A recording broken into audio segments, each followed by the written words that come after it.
Welcome to Rewiring Health. This podcast is for those of you who have an eating disorder, chronic pain, or both. In this channel, we'll dive deep into inspirational stories of those who have healed from both, and also get into the mind-body connection and how we can heal the mind through the body, and also heal the body through the mind. Come and join me on this journey.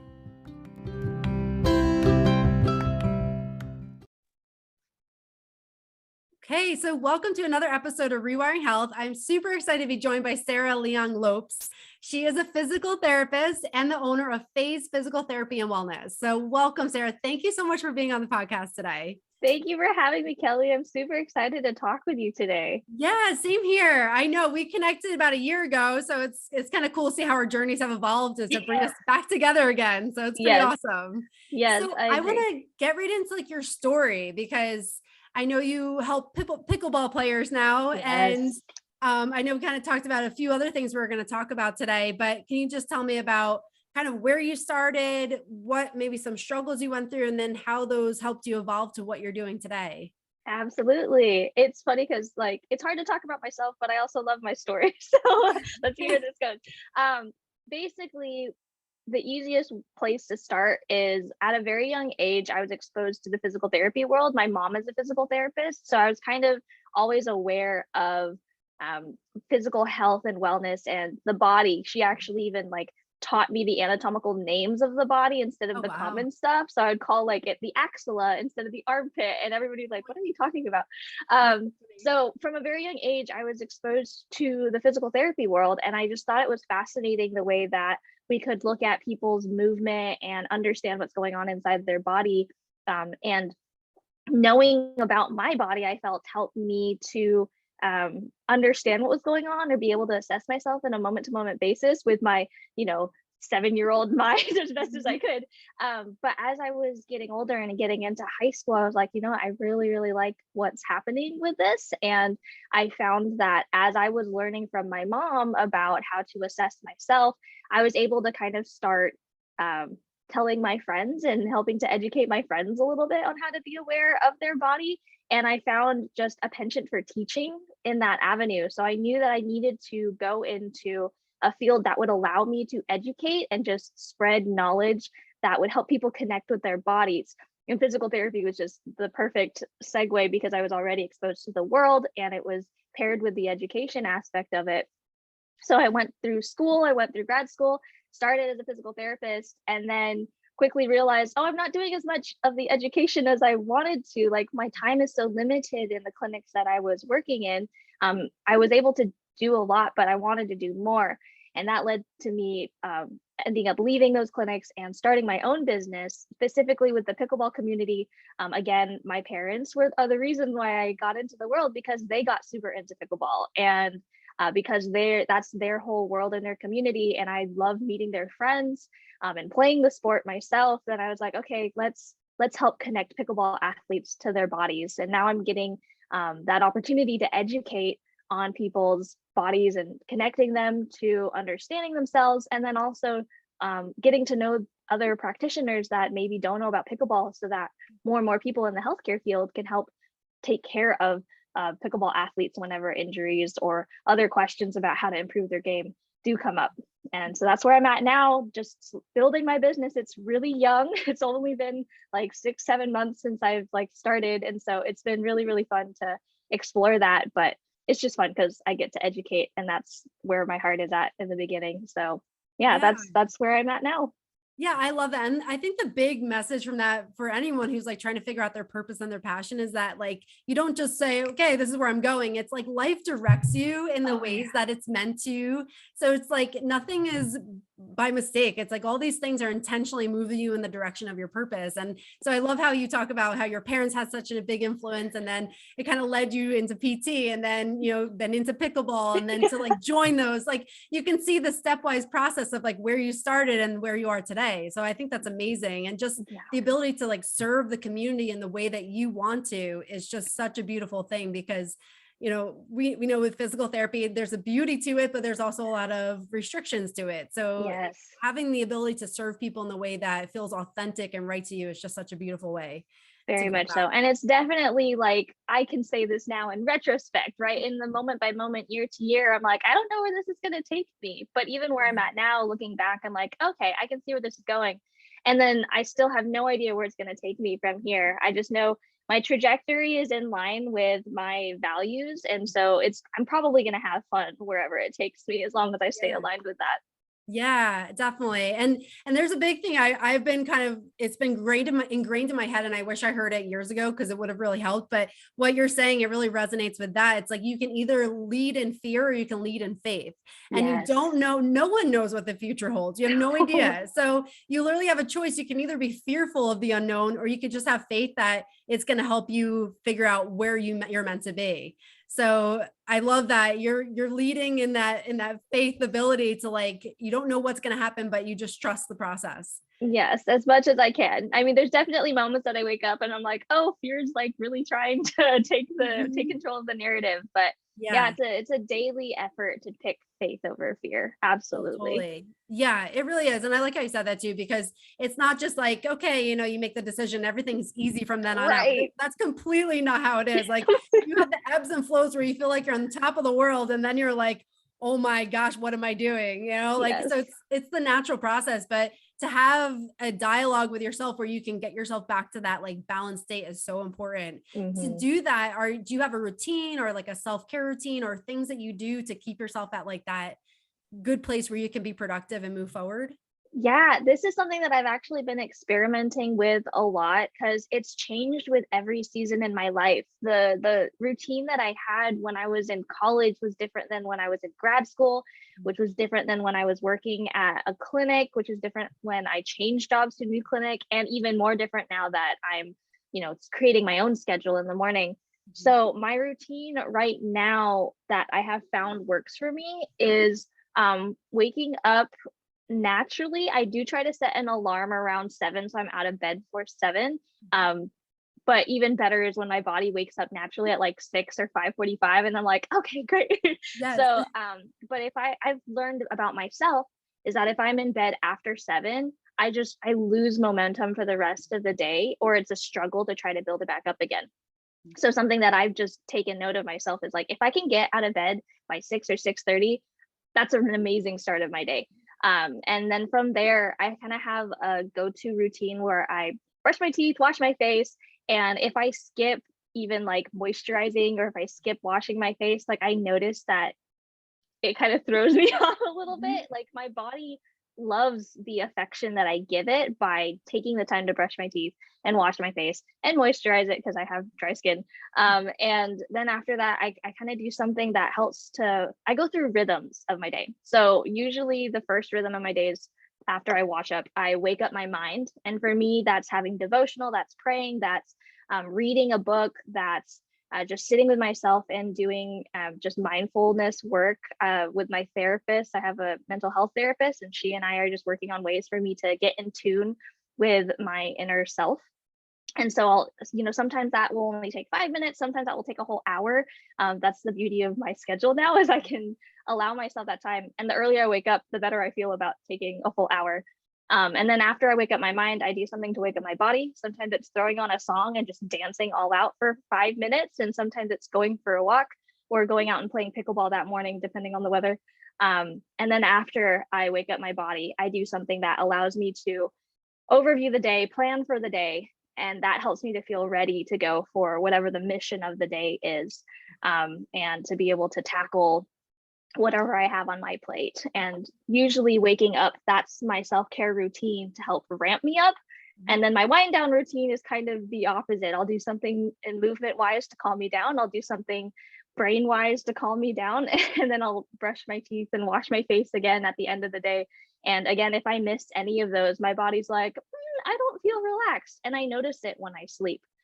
So that's something that I've just experimented with and have started to understand about myself is, okay, this is the rhythm that works for me, and it benefits me if I'm able to stick with it and make it happen.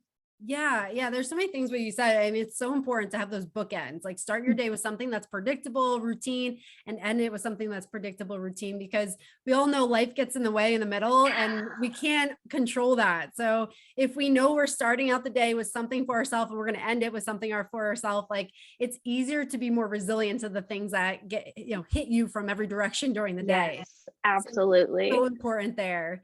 And then another thing that stuck out to me of what you said is just understanding that you found a routine that works for you. And I think that's important for everyone to understand. It's like, it's not a one size fits all. It's figuring out how you can know yourself well enough to know what you individually need.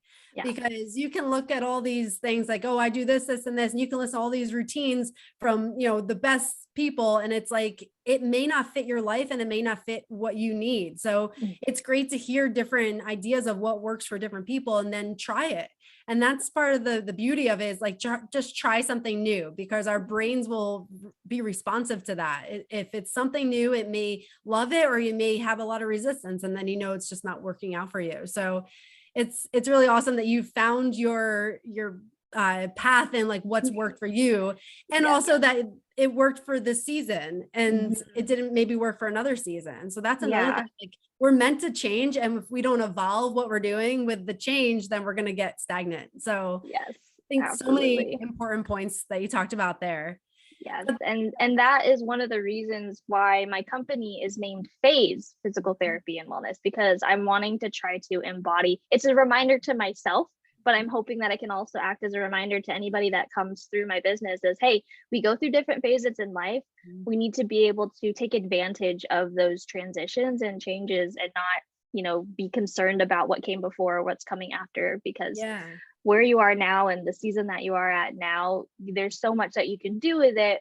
You just have to experiment. And it takes time and it can get Mhm. frustrating to be experimenting like all the time, but it feels empowering to know that you're learning more about your body in that way. And if you know your body and your brain and what you need in that phase of your life, it kind of helps to inform for the next phase a little bit better, as opposed to just being lost all the time.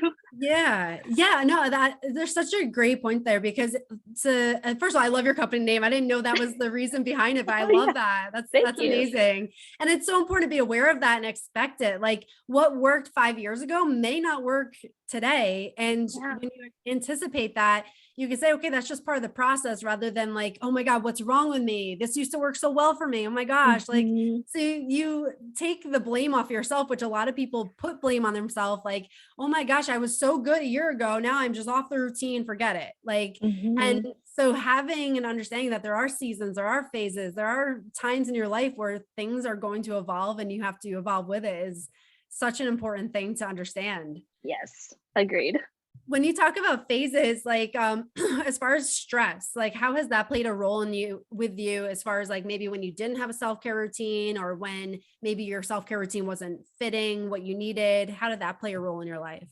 Yeah, love this question. So actually last year was a very stressful. I called last year my one of my hardest years, but also one of my best years, because it was such a huge self-discovery year for me. Last year was very stressful because I quit my job at an office and I started this business. And so there's a lot of new things that I was learning, new hats that I was wearing. And I took a moment in like the middle of the year to actually start looking at my health, because um, it was really important. And my business coach, Greg, he was saying, you need to take care of you. If you take care of you, your business will be healthy too. And so I was like, okay, thanks. Let's see how I can take care of me. So I started talking to other healthcare professionals and actually taking care of myself and getting just checkups for things that I hadn't before, and checking in with a pelvic floor therapist and seeing, okay, am I functional? Is there anything hiding that I'm not aware of? Checking with a dermatologist. I've had kind of a skin sensitivities for a long time. And so I finally was getting that addressed and getting answers for that, working with a dietitian nutritionist, because I've always had kind of GI issues. And last year I was just noticing weird stuff. So I was like, okay, let's get answers here, on top of just my annual checkup with my physician. And so with that, I was getting a lot of answers. With getting answers, it can be stressful too, but it was also very helpful for me to be informed about my body. And I could tell my body was loving the attention it was getting and loving the fact that I was finally paying attention to it. And in that it kind of was like, as I got information and it could be stressful, my body was also like, oh, we have answers and you're paying attention to us. So it's like able to calm down at the same time. And so as a season for last year, it was very eye-opening for me to take the time and allow myself to cultivate that trust with my body and cultivate that understanding with what I personally needed. And like we said, like it was a very different season of my life compared to years prior, but it was starting to retrospectively give me a lot of understanding of why things were the way they were in years prior. Um, and so, yeah, my stress levels, I'm still working on them and I'm still learning how to take care of them.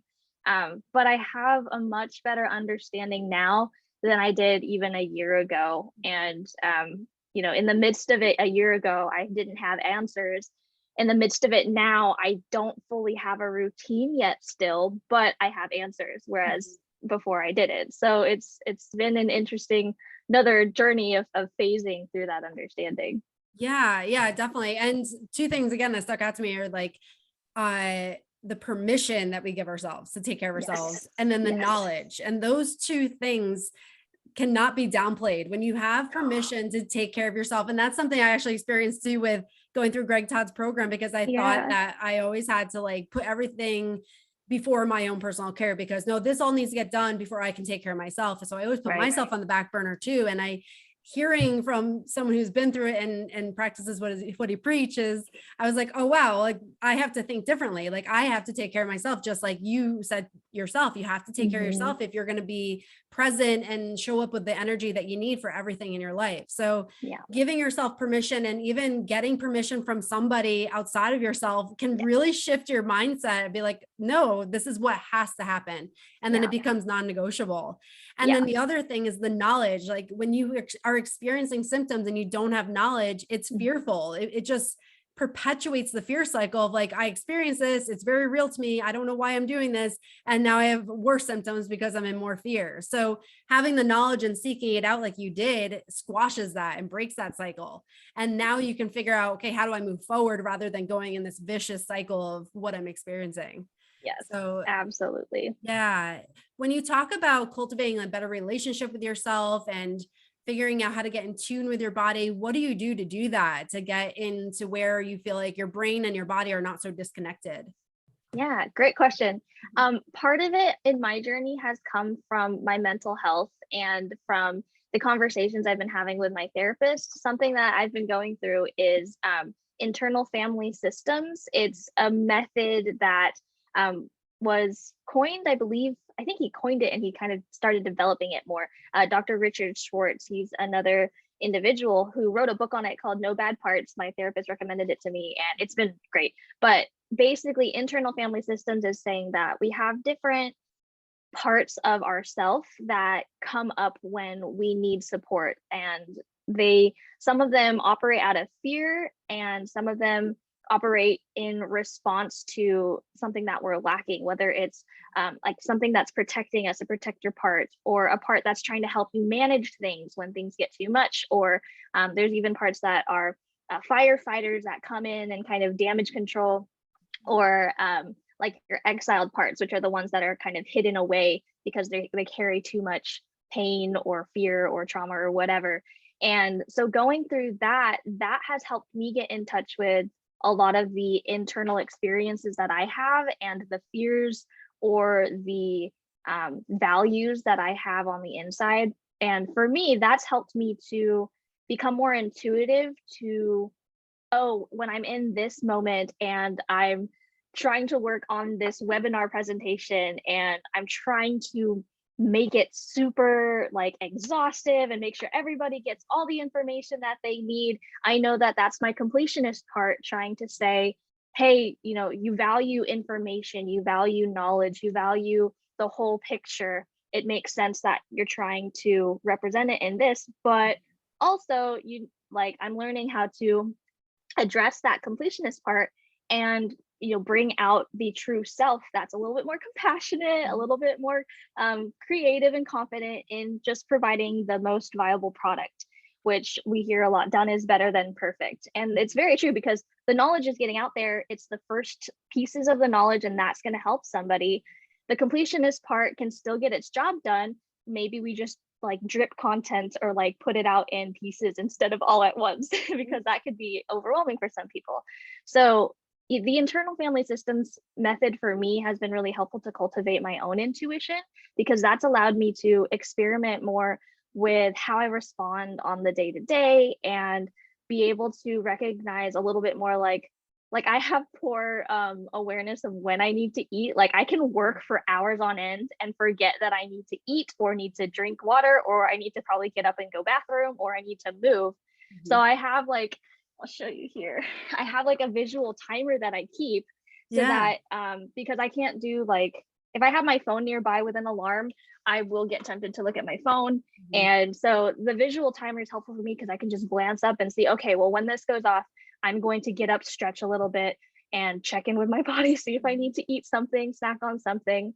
So I've been using different things around, or if I know that like I'm in the middle of something and I need to be like thinky, a good way for me to think is to like play with something in my hands. So like I'll have like little toys that I can like stim with, or use to help me exert some energy even while I'm thinking and stuff like that. And so that's been my experimentation, is just trying a bunch of different things visually and tactile. For me, has been the most helpful to cultivate that intuition, build that trust, and then now my body is also knowing like I'm taking care of it, I'm listening to it, I'm trying to figure out what it needs.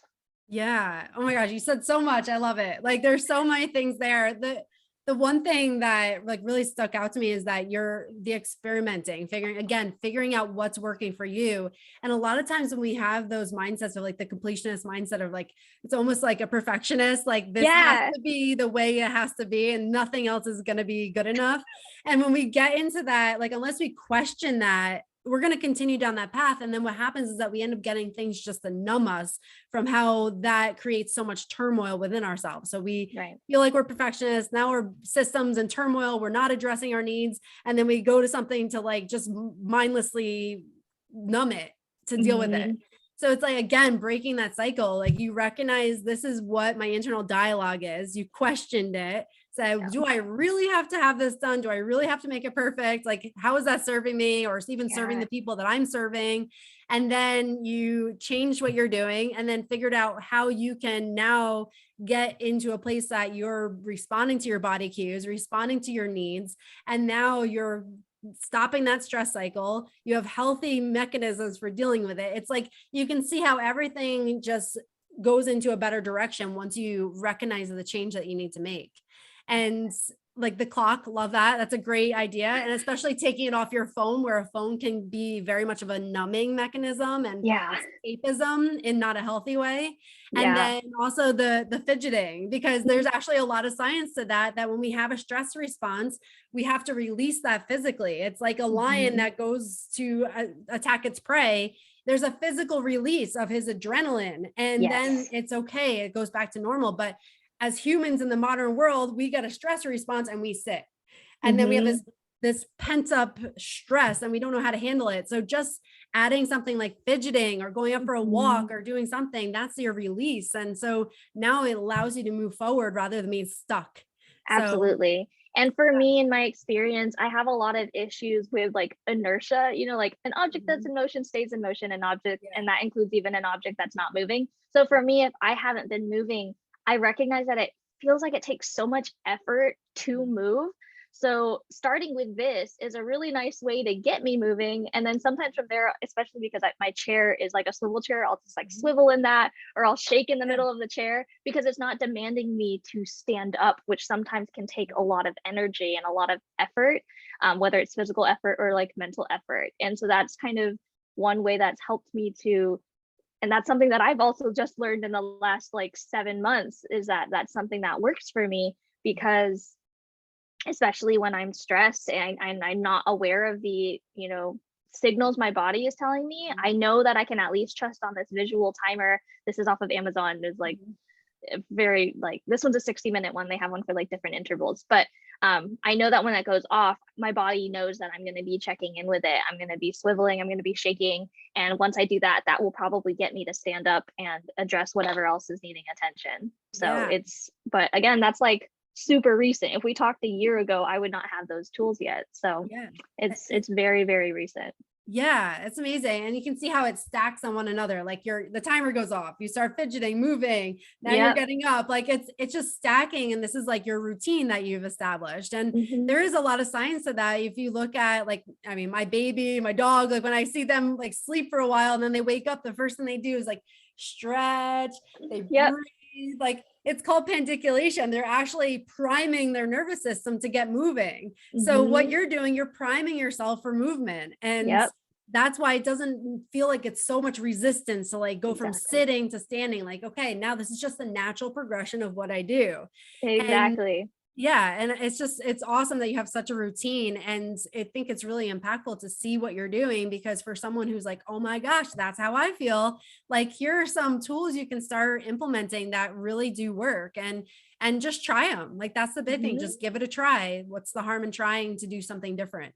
Exactly. And in my mind, I tend to get hung up on like you have to, try it, stick with it for 2 weeks or stick with it for 1 month and see if it works for you. And I'm like, sometimes I get 5 days in and my body's already telling me, nah, this isn't going to cut it. And that's something else that I've had to learn about myself, because when I first started doing it, I sometimes wouldn't be able to pick up on, oh no, this isn't working for me in the first 5 days. Now I can start picking up in the first 5 days, oh, this routine isn't working for me. But a lot of it comes from that internal parts work, from journaling, from just seeing like, how do I feel? Like, how do I actually feel after I do these things, and in the hours following as well. Because then if it feels good, then I'll keep doing it. If I'm like, wow, that took way more effort and I do not enjoy it, then okay, there's going to be another version of this that I will enjoy. And I never try to force myself to enjoy anything anymore in that way. Like, I've learned that going to a gym to do weights isn't necessarily fun for me, but if I have weights at home, then I can enjoy that better. And maybe that's just, how it is for me. Or I don't necessarily enjoy running, but I do enjoy, running with friends. So I will never try to force myself to run by myself. Like, I'll run on the phone with a friend or in person with a friend. And it's just finding different variations and saying like, okay, does this actually feel good? Or does it feel like it's a framework that I've bought into and I have to pursue it just because that's what everybody else says is good for me? Yes. Oh my gosh. Yes. The thing is, and that's okay. Like what you're saying, and that's okay. And Like, that's okay. yes. Like, it's okay. If you read 10 magazines that tell you you should be running 5 miles a day and you hate running, that's okay to not run by yourself for 5 miles. Like, that's okay. And sometimes, again, it's that permission. Like, I don't have to follow what everyone else is telling me to do. I have to follow what my heart is telling me to do. And it's that difference between I need to versus I want to. Yes. And that can be a really hard thing to differentiate, especially if you're very disconnected from yourself. Do you need to do it, or do you genuinely want to do it? And that's a question before you engage in anything. You should be asking yourself, do I want to do this, or do I need to do this? Yeah. And then progress forward with just the wants. Yes. And of course, there's things in life we need to do, but when we talk about like showing up for ourselves, that's when we get to do what we want to do. And that's so important. Absolutely. When you talk about safety, because that's a big thing, when we feel like we're not safe, then now we have this stress response because we're trying to protect ourselves. How did you cultivate an environment of safety and where you feel like I am safe to grow? Because again, our first thing that we need to do for anyone as a human is to first feel safe and protected, and then it opens up the door for growth. So how have you allowed yourself to feel safe enough to grow? Great question. To answer this, I actually want to go back in time to when I was a kid and acknowledge the difference between like perceived safety and like actual safety. So growing up, as a kid, like I was safe. I had a loving family. I was blessed that, we didn't have a lot of issues necessarily growing up. So I knew that I would always have a roof over my head. I knew that I would have food. I knew I had parents that loved me and a sister as a best friend, even though we like didn't always get along growing up, but then we Yeah. ended up later. So environmentally, I knew logistically I was safe, but on the inside, there was just always this angst and anxiety that I tended to carry with me, and I didn't really know what it was from growing up. And so that resulted in a lot of constipation. Actually, Mhm. that was like that was the first sign that I had GI issues, which is why I started working with a dietitian nutritionist now to get answers. Mhm. And also the pelvic floor therapist helped to explain that as a child too, was that I carried so much anxiety as a kid. And looking back in the last year, as I was reflecting back retrospectively, I started understanding why was because I actually have a very sensitive like sensory system, especially regarding like taste and texture. And a lot of what my family liked to do was to go out to eat with friends. And for me, I would get anxious, I guess, as I've been looking back, I would get anxious going out to eat at restaurants that I wasn't familiar with. I didn't know the menu.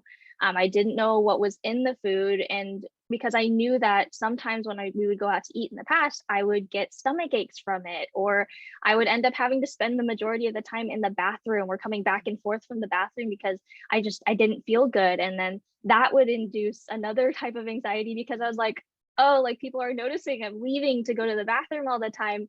And sometimes it was the actual food that I ate. Sometimes I think it was just the social aspect and the memories that I had of these stressful situations.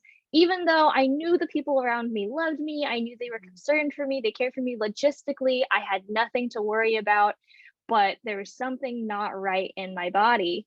And so back then I knew I had safety, but I didn't feel safe for whatever reason. And like, bless the heart of all the people around me. They were trying to tell me, like, Sarah, you're fine. You have nothing to worry about, like appealing to that Mhm. logistical sense. But logic was gone. Like Yeah. there was no consolation Mhm. from that aspect. But now looking back and seeing that and the ways that I've cultivated now, I have better strategies to create that actual emotional sense of safety.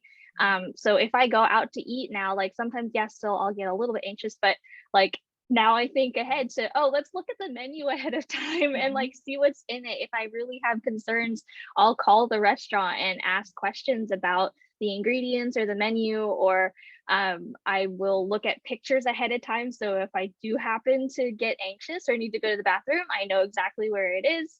And I have a backup meant like order if the item that I wanted to order isn't available or anything like that.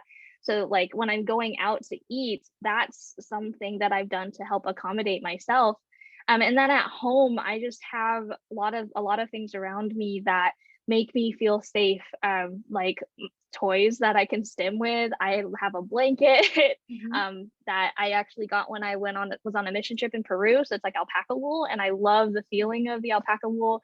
My Mhm. husband bought me a weighted blanket for Christmas because I Aw. love getting Yeah. like deep squish hugs Yeah. ever since I was a kid. And he's like, okay, like let's get a weighted blanket because a lot of people enjoy Mhm. that. Mhm. And like I have just I'm this is kind of leaning into just things I'm interested in. I love Disney and I love Disney parks. I loved the movie Tangled, and so I've surrounded myself with stuff that remind me of Disney or help to inspire me from the movies and shows that and the parks that I so love and feel safe about because it just brings out something in me. And so all these environmental things around me, even though logistically I know I'm safe, Mhm. those things help address the sensory needs that I have, specifically with touch, with taste, with visual things that I can look around my room and up away from my computer, to help calm me down and help me emotionally and sensorily feel safe, in addition to like the things I know that I can check off are safe. Yeah, yeah. The big thing there, I love how you point this out because there's so many people this is going to resonate with that you grew up in a good environment. Like you Yeah. think like, why do I not feel safe? Like, what is wrong with me? Like, I have a good family, I have all my basic needs met. Like, what is Hmm. going on? And like, I had that same experience. Like, I had a good childhood, and like, I'm like, why do I feel like I am always anxious? There's no real reason. Like, I didn't have anything that happens. Like, I never experienced anything that was alarming. And Mhm. so thank you for bringing that up, because again, there's so many people that's going to resonate with, that's like had a good upbringing and didn't have those like typical like traumas that can initiate a lot of that. But Yeah. here we have a situation where you're not feeling safe because of other reasons. And to be Mhm. able to recognize that safety doesn't mean just physically you're unsafe. It means like, are you emotionally safe? Are you mentally safe? Do you feel like all your deep needs are met? And Mhm. that's also safety. So it can very well be like that big trauma that you had growing up that can spawn into that, or it can be these other things that just did not get met. And then you compound it, especially when you're younger, where you think there's something innately wrong with me. Right. And again, there's that knowledge where you take the blame off yourself. This is an actual reason why you're experiencing what you're experiencing. And now, once you have that, that's your step to figure out, what do I need to do to get in a better place? And clearly, with everything you've implemented, you've figured out how to get yourself in a better place where you're not feeling unsafe. So I Yeah. love the examples you gave, because they're so specific to you. And again, there's another example that it's not one size fits all. It's what fits. Right. Right. So Right. yeah. And it's definitely worth mentioning, like, I would not have gotten these answers if I didn't talk to people who had the expertise. And that's why I love what you're doing with your podcast, is Thank you're you. helping connect people to that information for questions that they have in a very safe way, in a way that meets those specific needs and encourages them to experiment with that. Because for me, that's been pivotal in me discovering things about me, about my brain, about Yeah. my sensory needs, and the way that I need to live life, and allow myself to not be so black and white and Mhm. rigid in my thinking, and actually experiment and be willing to sit in those gray areas and try to figure out how to make it work. And it's not comfortable all the time. It Yeah. does take work. I'm not saying that, like, oh yeah, everything's better now because I'm like Mhm. experimenting. Like, no, it takes a lot of effort. It takes a lot of intentional effort, and it sometimes can be even more tiring to be putting in that much effort. Um, but when I hit my stride, I'm like, oh, it was totally worth the effort. Mhm. And that's what I seek out whenever I'm trying anything, to see, like, is this something I want to do versus is this something I need to do? And oftentimes, once I want to do it, the need gets filled, Mhm. because of the trajectory that I'm going on.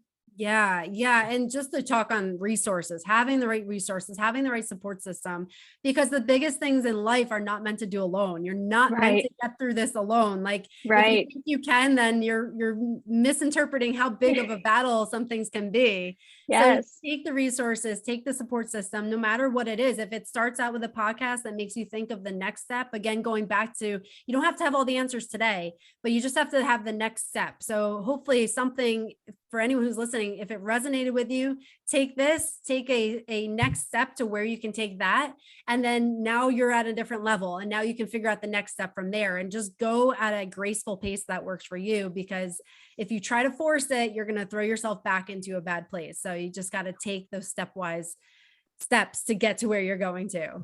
Yes, So absolutely. And yeah. again, just to anybody listening, please look out for any healthcare provider resources that you trust, and you have permission to ask them questions. You don't have to sign on and stick with them forever. You have permission to try it out, and if you don't like it, move on to someone else. And yes, it will take energy to have to be talking to a bunch of new people, but once you find your match, it just gels. It's like meeting a best friend the first time, and you just know that it's going to be a good relationship. So allow yourself to experiment even with the people that you consult with. 100%. You have to have the right fit. You Yeah. can't force it. If it's not the right fit, you're going to know. Like, you're going to, like, you should go to bed and be like, oh my gosh, I'm so happy I met that person. I feel like I'm in a different place, versus like, oh gosh, I got to meet with them again. I really don't want to do this. Like, Yeah. that's the difference in feeling. And you shouldn't feel like that. It should feel like, okay, I feel like I'm finally on the path of someone who is looking out for me and can help me. And like you Yeah. said, just ask questions to begin with. Like, you don't have to commit to anything right up front. Figure Hmm. out who your person is and then go with it. So Yeah. thank you for that input. Such Yeah. a great piece right there, and something to take forward. Yes. For anyone who wanted to connect with you and reach out to you, where can they find you and how can they do that? Yeah, would love to connect with you guys and get you plugged into my world too, especially if you're interested in pickleball or just general wellness for that. So you can find me on Instagram and Facebook at Phase PT and Wellness. That's all spelled out: Phase, PHASE, PTAND, and then wellness. I don't want to use all those syllables, but you can find me on Instagram and on Facebook there. You can also go to my website, connectwithphase.com. It will also have links to my podcast where I talk about pickleball injury recovery and prevention, and as well as direct links to my Facebook and my Instagram. And those are the best ways to hear what I'm doing, to connect with me directly. And I'd love to help answer any questions that you have about pickleball and get you connected with areas in your with courts in your area so you can give it a try and play safely and confidently so you can really enjoy the game and play as many games as you want for the rest of your life. Yeah, love that. And I will put everything in the show notes. So if you missed it, it'll all be there. You can check out that and get connected with Sara. And maybe pickleball could be that thing that you try. If you're not already a pickleball player, maybe that's your new thing. Like, let me try this and see how it fits into my life. And if it resonates, Yep. like, what a great resource to have to get something fun and new in your life to experiment where it can take you. So thank you so much, Sara. I Yes, truly thank enjoyed this you, conversation. Kelly. I really I did. And had thank so you much for fun coming. too. Thank Yes, you it's so been much for awesome. having me. Oh, absolutely. And for anyone who has questions for myself or Sara, leave them in the comments or leave a review and we will be more than happy to answer those. And if you haven't done so already, please subscribe to the podcast. Your views, your listens, your shares all help promote the podcast so that more people can be reached and more people can be helped. So thank you for everything you do. And thank you for coming on today. My pleasure, Kelly. Thank you so much for what you do Yes. too. I'm Oh, super thank you. excited for everything that you've been doing on this. Oh, thank you so much, Sara. It's been a pleasure. Yes.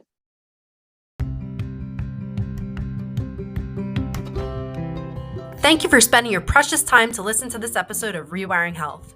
My mission is to inspire hope and healing through science-backed practices. If you found value in this, please share with 3 people and leave a review. By doing so, this message can be spread to those who need to hear it most. Also, to get updates on the most recent episodes, please subscribe to the channel. Thank you so much for being part of this community, and I am forever grateful for you.